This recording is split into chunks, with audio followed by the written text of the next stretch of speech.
Le 11 septembre, le vice-président Dick Cheney donna un ordre direct concernant un avion qui se dirigeait vers Washington, ce qui déboucha sur le crash de l'avion contre sa cible sans qu'il ait été abattu. The young man said, Vice President, the plane's 10 miles out. Do the orders still stand? And the Vice President sort of whipped his head around and said, of course they do. Said, of course they do.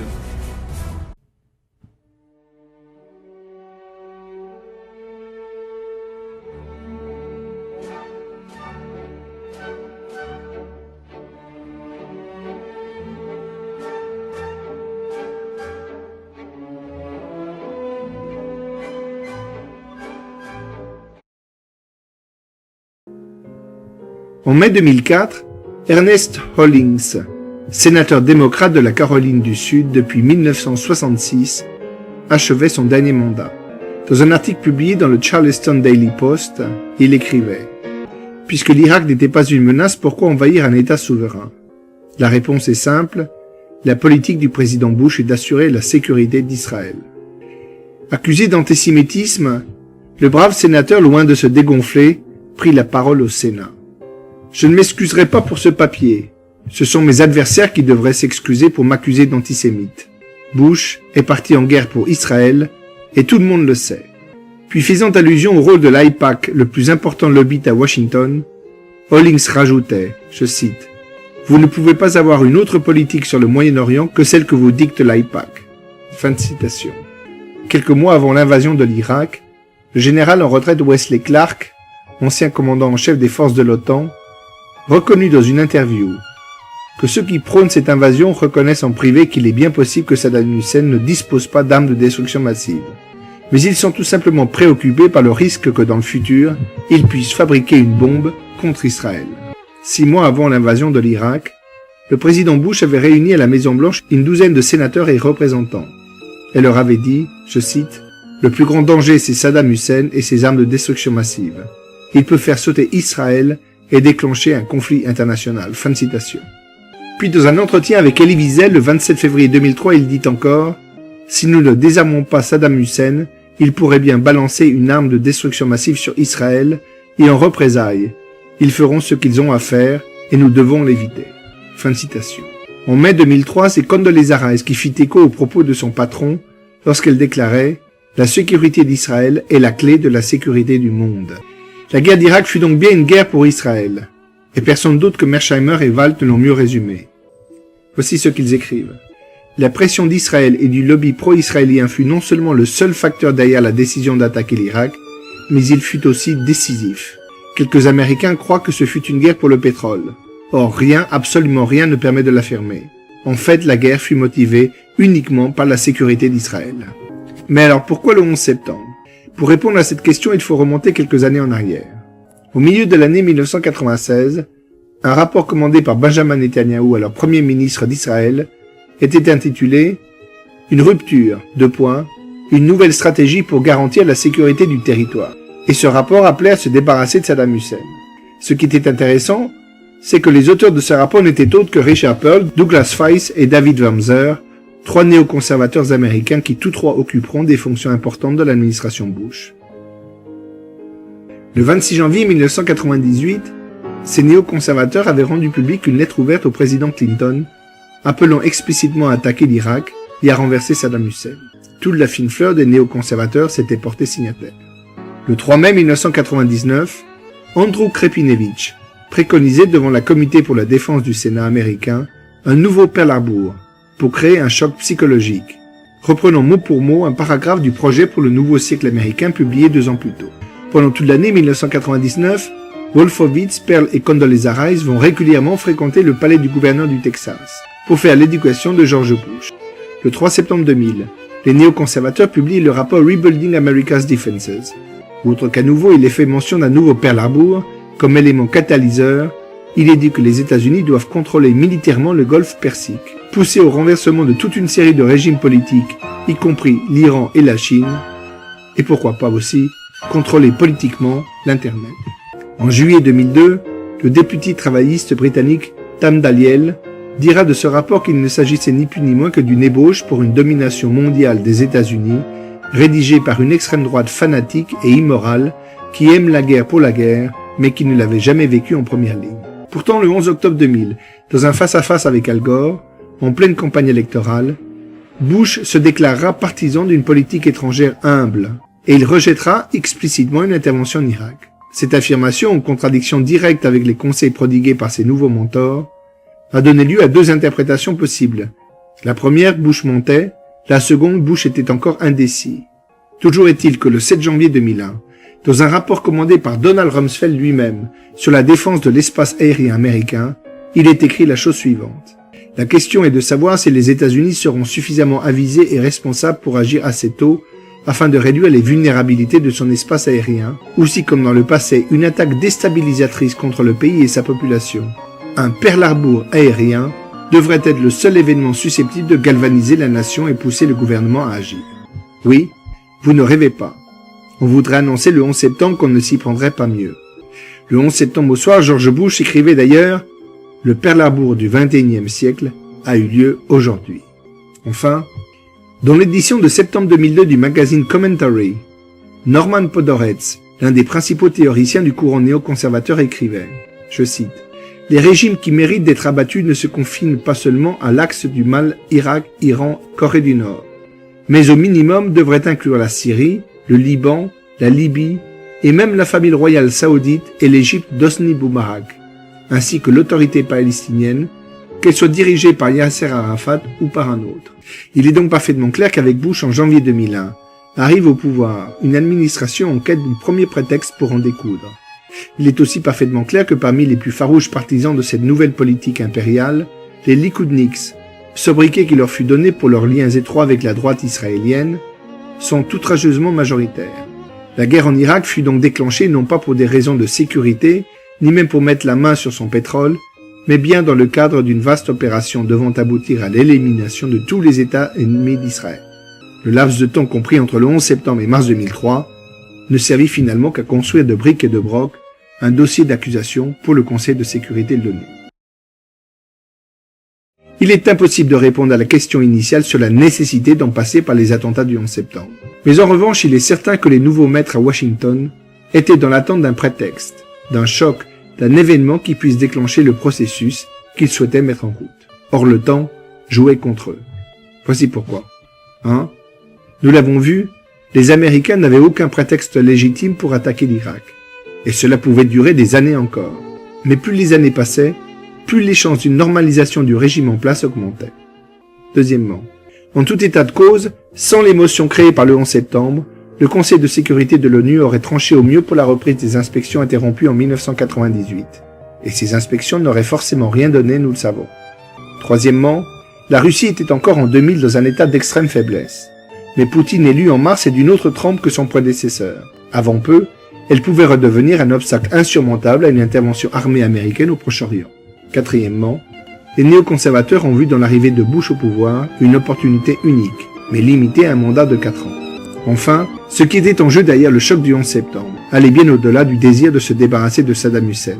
Cela incluait sur le plan international, nous l'avons vu, une stratégie de domination globale, mais aussi sur le plan intérieur, la mise en place d'un régime sécuritaire dont le Patriot Act fut la clé de voûte, ce qui impliquait, dans un cas comme dans l'autre, de transgresser la Constitution. Your family was awakened in the middle of the night by a team of federal officers. Well, that's exactly what happened to a woman and her children in Granville County. We understand that because this case falls under the Patriot Act, a lot of the usual rights for defendants not available here. That's right, David. The Patriot Act was created after 9/11. It allows federal agents to investigate suspected cases of terrorism swiftly in order to better protect our country. And we have no rights under the Patriot Act to even defend them because the Patriot Act basically is superseding the Constitution. Ce Pearl Harbor, par qui fut-il donc déclenché? Rappelons tout de suite que jamais dans l'histoire un État démocratique n'a délibérément donné l'ordre de massacrer des civils pris au hasard au sein de sa population. Jamais, et encore moins en détruisant un symbole aussi fort que le World Trade Center. Nous avions déjà évoqué la question de la responsabilité de la CIA. C'est l'audition de Condoleezza Rice qui mit en quelque sorte le feu aux poudres. Every morning that summer, Bush received the President's Daily Brief, or PDB, outlining security threats to the United States. Isn't it a fact, Dr. Rice, that the August 6 PDB warned against possible attacks in this country. And I ask you whether you recall the title of that PDB. I believe the title was Bin Laden Determined to Attack Inside the United States. It did not warn of attacks inside the United States. It was historical information based on old reporting. There was no new threat information, and it did not, in fact, warn of any coming attacks inside the United States. They finally released the August 6th one, which had the now infamous headline, Bin Laden Determined to Strike U.S. And in her testimony, Condoleezza Rice, the National Security Advisor at the time, said this was merely a historical document. It was a review of, Bin Laden and Al-Qaeda and their intents and what they've done. And actually, when you read it, that is what it was. And it was also a red herring, because I can't say that's why they released it, but it certainly was convenient, because that document was the only one of the many that had been gone out over the previous few months that was historical. All the others were, there's an attack coming. There's an attack coming that's going to be devastating. There are going to be mass casualties. There is a terrorist cell in the United States that is plotting to strike. I mean, with a great deal of table pounding.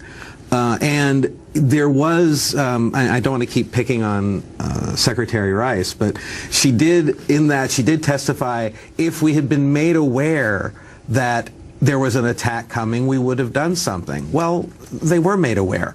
Who are the neoconservative leaders that you point to who are more interested in Iraq than in listening to what's happening with Al-Qaeda? Well, the lead fellow was Paul Wolfowitz, who was the number 2 at the Pentagon. The neoconservative leaders who had recently assumed power at the Pentagon were warning the White House that the CIA had been fooled. According to the theory, bin Laden was merely pretending to be planning an attack to distract the administration from Saddam Hussein, whom the neoconservatives saw as a greater threat. End quote. Ce qu'il faut donc retenir de cette déposition et de l'enquête très fouillée de Kurt Eichenwald est la chose suivante. Premièrement, Condi Rice a voulu couvrir son patron George Bush en ne mentionnant jamais les PDBs précédant celui du 6 août, le seul qui avait été délibérément rendu public parce qu'il était le moins explicite. Deuxièmement, l'imminence d'attentats terroristes n'était pas un secret pour la CIA et elle a tout fait pour en avertir la Maison-Blanche. Troisièmement, la précision avec laquelle la CIA a eu connaissance de ce qu'elle est arrivée laisse penser qu'il y a eu des fuites parmi les instigateurs du complot. Quatrièmement, l'hypothèse d'une opération sous faux drapeau menée selon une chaîne de commandement normale entre la Maison-Blanche et la CIA ne tient pas. Et tout ceci est donc parfaitement conforme à l'éthique de la vie politique qui subordonne la loyauté de l'administration au respect de la Constitution. Ce qui ne l'est pas, c'est bien sûr l'attitude de George Bush, qui reste sourd aux avertissements de la CIA. Quant au fait que ce fut Paul Wolfowitz qui fut en pointe pour dénigrer les allégations de la CIA, non seulement on dit long sur l'ascendant que les néoconservateurs avaient pris sur le locataire de la Maison-Blanche, mais laisse fortement penser, même si ce n'est pas une preuve absolue, qu'il avait tout intérêt à ce que le complot réussisse.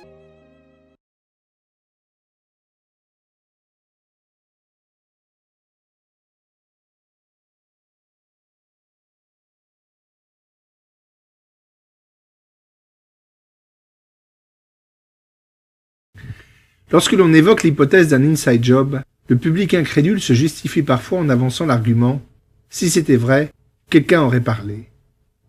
Eh bien oui, des personnes ont parlé. Certains publiquement, comme Kevin Ryan, d'autres de manière anonyme.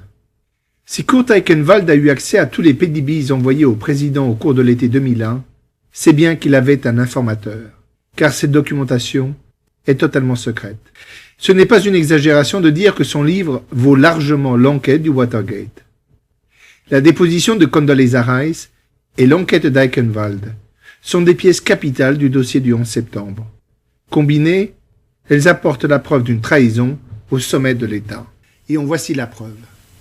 Nous l'avons vu à plusieurs reprises, à un degré ou à un autre, les terroristes ont bénéficié d'un soutien sur le sol américain, et en particulier du NORAD, qui a failli de manière flagrante et incompréhensible dans sa mission d'interception des avions détournés. Revenons quelques instants sur cette journée du 11 septembre. Le président Bush est en Floride. Le chef d'état-major de l'armée et Colin Powell sont en déplacement à l'étranger. Et la défense aérienne est très largement mobilisée dans des exercices en vol du nom de code Global Guardian, exercice qui curieusement inclut la simulation d'attaques terroristes.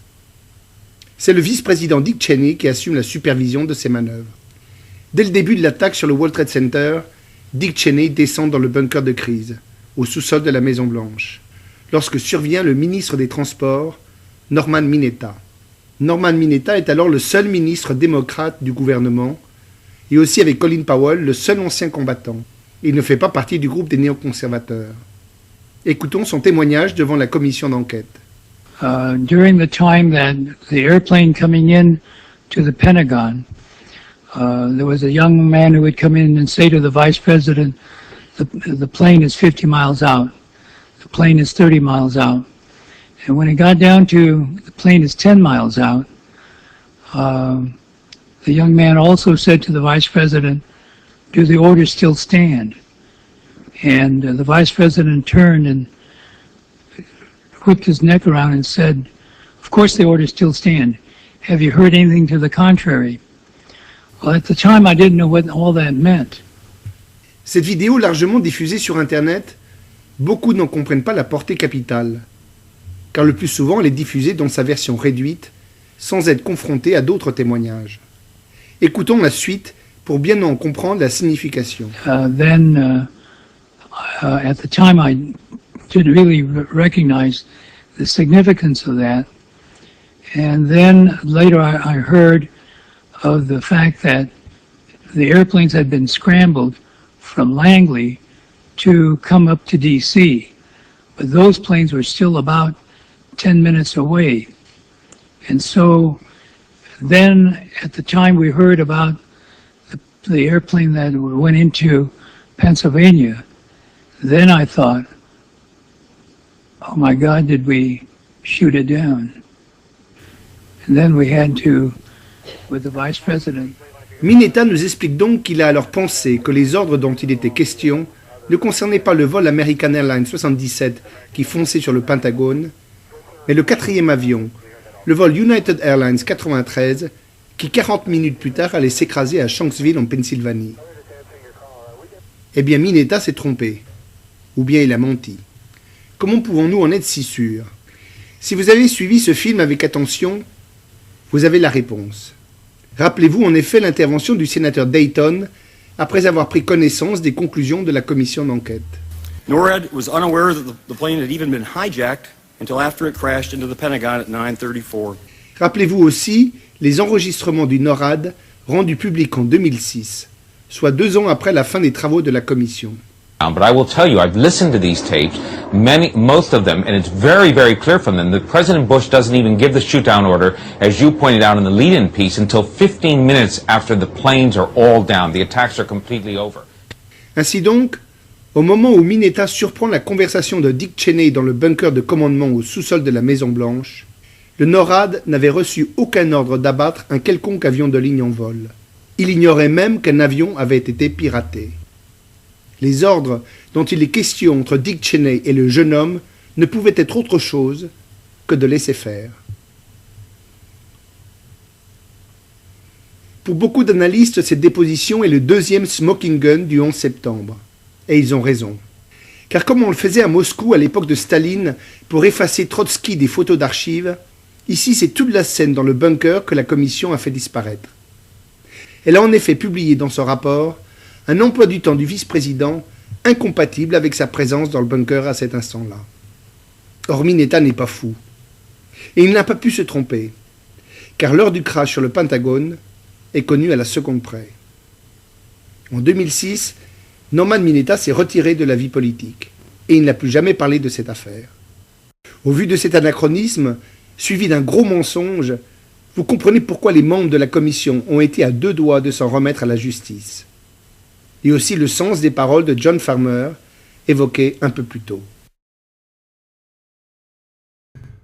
Un dernier document apporte un éclairage spectaculaire sur cette volonté d'en finir avec Saddam Hussein au plus vite et à n'importe quel prix.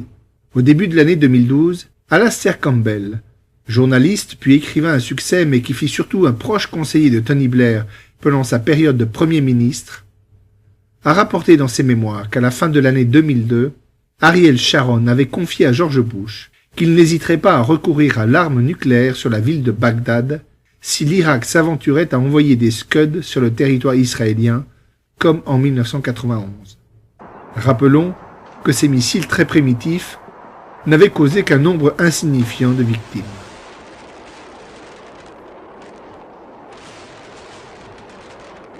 Que faut-il donc penser de tout cela? Il est temps d'expliquer ce qu'est l'option Samson. L'option Samson est le nom donné à la stratégie de dissuasion nucléaire d'Israël. Elle signifie que si Israël se trouvait un jour menacé de destruction, il n'hésiterait pas à envoyer plusieurs centaines de bombes atomiques sur des dizaines de cibles, y compris en Europe de l'Ouest. Vous ne croyez pas un mot à cette folie? Eh bien, vous avez tort. En 1973, Israël avait armé 13 bombes nucléaires, et Golda Meir avait un doigt au-dessus du bouton de mise à feu, et de l'autre main tenait le téléphone avec Washington à l'autre bout du fil. En 1991, Israël tenait pointé sur Bagdad plusieurs missiles dotés d'ogives nucléaires, prêtes à faire feu. En 2003, Martin Van Creveld, un professeur d'histoire militaire de l'Université hébraïque de Jérusalem, écrivait dans le quotidien britannique The Guardian, je cite, « Nous possédons plusieurs centaines de têtes nucléaires, et nos fusées peuvent les lancer dans toutes les directions, y compris Rome. La plupart des capitales européennes sont des cibles pour notre force aérienne stratégique. Moshe Dayan disait d'ailleurs qu'Israël doit être comme un chien fou, trop dangereux pour être molesté. Nous devons faire notre possible pour éviter d'en arriver à cette extrémité. Cependant, je vous assure que nous avons la capacité de détruire le monde entier, et je peux vous assurer que cela arrivera avant qu'Israël ne disparaisse. » Fin de citation. Vous croyez que ce sont les propos d'un fou? Pas du tout. Il s'agit tout simplement de la doctrine officielle de l'État d'Israël en matière nucléaire. En 2012, Ron Rosenbaum écrit dans son livre « How the End Begins, The Road to a Nuclear World War III » qu'au lendemain d'un éventuel second holocauste, les sous-marins nucléaires israéliens répliqueraient non seulement contre les assaillants d'Israël, mais contre les piliers du monde, Moscou et des capitales européennes, aussi bien que contre toutes les villes saintes de l'islam. Et il rajoute « L'abandon du principe de proportionnalité est l'essence de l'option Samson. » Enfin, en avril 2012, Günter Grass avait écrit « Was gesagt werden muss », ce qui doit être dit en français. Un poème dénonçant la détention de la bombe atomique d'Israël et le silence hypocrite de la communauté internationale. Ce poème, le poète israélien Itamar Yaoskest lui fit une réponse par un autre poème intitulé « Le droit d'exister », dans lequel on peut lire ceci. « Si vous nous forcez une nouvelle fois à descendre de la surface de la terre, vers ses profondeurs, et bien que l'humanité entière roule vers le néant. » Tout ceci vous laisse pantois et incrédule. Voici deux explications. Une première explication théologique. Pour un juif, la disparition du peuple élu de la surface de la terre est incompatible avec la survie de la race humaine, car cela signifierait que le peuple juif n'était tout simplement pas le peuple élu. Et l'explication politique. L'option Samson est tout simplement un chantage à la bombe nucléaire, dirigé contre les grandes puissances occidentales pour intervenir dans l'éventualité d'un conflit régional. Nous avons vu que ce chantage a fonctionné en septembre 1973. Néanmoins, l'option Samson telle que nous venons de la définir est indissolublement liée à l'anéantissement d'Israël, soit avant, soit après, car l'Europe comme la Russie ont tous deux une capacité de riposte en deuxième frappe, avec leurs sous-marins nucléaires. Il est donc inconcevable qu'Israël n'ait pas prévu aucune étape intermédiaire. Eh bien, ma théorie personnelle est que le plan d'attaque des tours du 11 septembre est une étape préliminaire de l'option Samson, tenue secrète. Je m'explique. 1. L'objectif de l'option Samson n'est pas la destruction de la planète, mais d'aboutir à l'intervention des puissances occidentales, et principalement les États-Unis en cas de conflit régional. Deuxièmement, il existe d'autres moyens qui peuvent garantir cette intervention à moindre frais. Et parmi ces moyens, il y a l'attaque d'une cible sur le territoire des États-Unis. Or, aucune cible n'offre autant d'avantages que les tours du World Trade Center. Troisièmement, la similitude entre ces deux tours et les colonnes du temple des Philistins n'a pas pu échapper aux théoriciens du Mossad, toujours très imaginatifs. And it's very hard for me to see how the United States president can get us to war with Iran. So if in fact the Iranians aren't going to compromise, it would be best if somebody else started the war. Mais revenons à Dick Cheney et aux néoconservateurs. Bien entendu, beaucoup d'entre vous trouvaient inconcevable que des Américains fussent-ils plus sensibles à la sécurité d'Israël qu'à celle de leur terre d'adoption, aient pu commettre un tel crime. C'est un tort. Depuis que Madeleine Albright, petite fille de juifs morts à Auschwitz, a publiquement endossé et justifié la mort d'un demi-million d'enfants irakiens, rien n'est inconcevable. Ainsi, la version la plus vraisemblable sur les attentats du 11 septembre 2001 est celle-ci. Ces attentats ont été imaginés par les néoconservateurs américains, juifs pour l'immense majorité d'entre eux, afin de créer le choc indispensable à la mise en route de leur projet de domination mondiale. Un projet né au lendemain de l'effondrement de l'Union soviétique et dont les chances de succès paraissent assurées du fait de la suprématie militaire américaine. George Bush aurait été piégé ou bien aurait accepté l'idée comme le seul moyen de précipiter les États-Unis dans une guerre sainte afin d'éliminer Saddam Hussein au plus vite et ainsi éviter un jour une escalade apocalyptique, armes nucléaires, armes chimiques, entre Israël et l'Irak. Ils furent probablement exécutés selon un plan secret que le Mossad garde comme une carte de la dernière chance avant le déclenchement de l'option Samson. Une opération utilisant des moudjahidines de la mouvance Al-Qaïda, mais sans lien direct avec leur chef Ben Laden. Infiltrés et encadrés par des agents israéliens sous le contrôle d'une chaîne de commandement autonome et secrète entre le vice-président Cheney et le NORAD, tous autant assurés de ne jamais être désignés comme des coupables. Cette version des attentats du 11 septembre est, je crois, et de très loin, celle qui est la plus proche de la vérité, car non seulement toutes les autres hypothèses se heurtent à un moment ou à un autre à une impossibilité de fait, mais encore tout semble y conduire, dans un enchaînement limpide de preuves matérielles et de déductions logiques. Là, effectivement, c'est très, excusez-moi, mais c'est très Thierry Messant, là, quand même. Hein. Vous dites, et si les services secrets israéliens avaient été au courant, et s'ils avaient laissé faire, parce que ça a aidé leur cause. Je dis simplement, et c'est un fait avéré, qu'il y avait en effet 60 Israéliens qui étaient logés, comme on dit en termes de métier, juste à proximité, donc des terroristes du 11 septembre. Où terroristes dans plusieurs endroits, en Floride, ouais. Aux endroits où les soi-disant terroristes étaient censés en effet s'entraîner. Et la chose très troublante, évidemment, c'est que la CIA, le FBI les ont arrêtés, les ont interrogés, ont eu la preuve en effet qu'il s'agissait d'agents du Mossad. Et la chose tout à fait étonnante là aussi, c'est qu'il y a l'épisode, je dirais, qui a été repris dans toute la presse israélienne, juste au moment où les tours s'effondrent. Et ça c'est quand même tout à fait étonnant. Au moment où les tours s'effondrent, il y a une femme qui est en train de regarder le spectacle de cette tragédie et qui voit 3 jeunes hommes qui sont en train de sauter de joie, assis sur les toits d'un van blanc. Bon. Elle avertit la police devant évidemment leur attitude extrêmement suspecte et en effet la police les arrête et ils sont 4 à l'intérieur. Donc, et on découvre qu'ils sont israéliens et l'un d'eux dit d'ailleurs écoutez nous ne sommes pas votre problème, vos problèmes sont nos problèmes et vos problèmes sont les Palestiniens. La CIA et les services de contre-espionnage donc les interrogent, on les met en prison, etc. Et on s'aperçoit que ce sont des agents du Mossad travaillant sous couverture pour une société qui s'appelle Urban Moving et qui est une société chargée de surveiller les islamistes radicaux. Bon, voilà.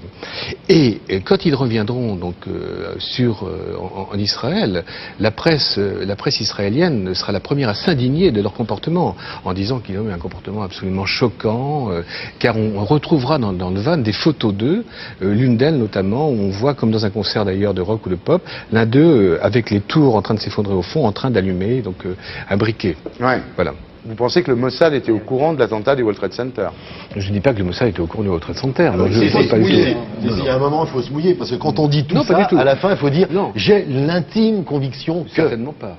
Non, mon intime conviction avec les Israéliens, probablement. D'ailleurs, il y a un journal, je cite un journal juif respecté new-yorkais qui s'appelle Forward, et qui dit qu'en effet, donc, on savait que ces gens, donc les quatre jeunes Israéliens arrêtés, étaient des agents travaillant pour le Mossad, bien sûr. C'est une chose qui est tout à fait reconnue. Mais vous savez, ce que je raconte aussi, c'est que Israël se livre à des activités d'espionnage aux États-Unis, il y a eu des problèmes extrêmement importantes. Oui. Non, je raconte dans le livre, et à plusieurs reprises, ils ont espionné la Maison Blanche. Ouais. Et au moment même, ils ont effectué des branchements, et chaque fois qu'un président américain, et notamment le dernier mandat de Clinton, décrochait son téléphone, il y avait effectivement donc un transfert de la communication sur Tel Aviv ou Jérusalem immédiatement. Alors, vous confirmez ce qui était donné jusqu'ici comme une grosse intox, c'est l'histoire des messages avertissant les employés. Vous parlez de la société Odigo. Oui, bien sûr. C'est vrai, ça? Bien sûr, c'est vrai. Ça s'est passé comment, Eric? Ça s'est passé très simplement. Odigo est une société de serveurs installée en Israël avec donc un certain nombre, en effet, donc de succursales aux États-Unis. Et deux agents, deux responsables de Odigo ont reçu un message 2 heures avant, en effet, donc la chute des tours. Alors la teneur de message, effectivement, n'est pas très claire. Mais c'était un message avertissant, en effet, de l'imminence, soi-disant, des attentats. Et les responsables de la firme Odigo l'ont immédiatement transféré donc aux responsables israéliens et l'ont transféré également aux responsables américains. Pour la grande majorité des Occidentaux, la vérité sur le 11 septembre va se heurter à des obstacles psychologiques de taille. Inutile de revenir là-dessus.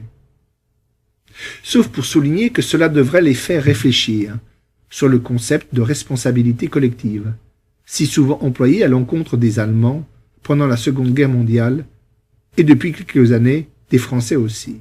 Car il est incohérent et injuste de ne pas reconnaître aux Allemands le droit de ne pas savoir ou de ne pas avoir cru les rumeurs sur ce qui se passait dans les camps à l'Est, et en même temps refuser aujourd'hui de regarder la vérité sur le 11 septembre. Et ce d'autant plus que l'on dispose d'un nombre infiniment plus grand de preuves de la vérité qu'ils n'en disposaient en leur temps. Ne parlons même pas des Français sous l'occupation. Quant à l'accusation de négationnisme, si fréquente dans les médias, je dirais à mon tour qu'elle illustre encore une fois cette technique de manipulation si chère au régime totalitaire qu'est l'inversion accusatoire. Le vrai négationnisme, c'est de nier les faits gênants, tels que l'effondrement de la tour 7 ou la présence de Norman Mineta dans le bunker de crise de la Maison Blanche, qui conduisent immanquablement à valider la théorie du complot. Concernant ces néoconservateurs qui bien sûr ne sont pas fous au sens médical du terme, mais des loups dévorés d'ambition et sans scrupules, un trait de caractère qui n'est pas sans rappeler un certain chancelier des années 30. Il est certain que leurs attaches avec Israël ont joué un rôle majeur de leur décision de mettre en branle un plan aussi diabolique. Au final, ce qu'a aussi révélé le 11 septembre, c'est bien que les États-Unis sont désormais les prisonniers de leurs protégés. Prisonniers d'un chantage à la bombe nucléaire, qui met en évidence ce que beaucoup d'analystes, y compris des analystes israéliens, ont dénoncé depuis longtemps. La possession par Israël de l'arme nucléaire porte en germe le scénario biblique de l'Apocalypse.